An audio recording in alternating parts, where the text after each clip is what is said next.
When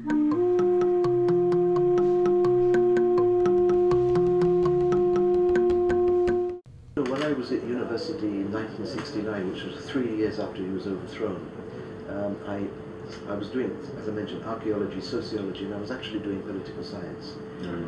And they were so anti-Nkrumah, even worse than now, because they'd just overthrown him, saying he's a communist, a charismatic personality, all this thing, that I actually dropped political science here, because he's a hero to me.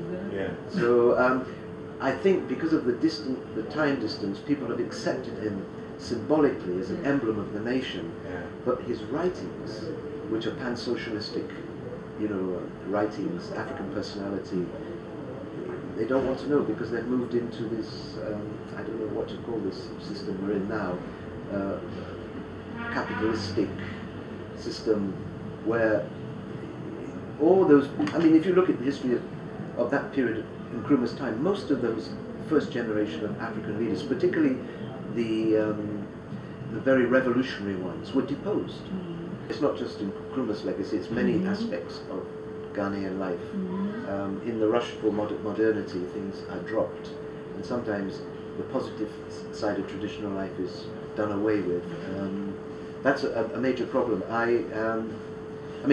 Just getting back to the musical situation, I mean, Nkrumah really put a lot of emphasis on not just traditional African music, but on popular African music. He used high life. He set up high life bands and concert parties to project nationalism, because high life is not an ethnic music, it's trans-ethnic. So it cuts across the Gaz, the Eves, and so on, their cans. So when he went, I mean, his dream also went, and that dream, this is why, for instance, in the university here, high life wasn't taught for many years. He would have probably introduced high life and African popular music into the curriculum, but he didn't have a chance. He didn't have enough time to do what he came here to do.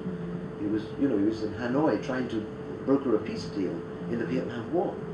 He was doing good work, and they overthrew him. And I mean, all the American CIA files have been now declassified. You can read it yourself, what was going on here, destabilizing the country.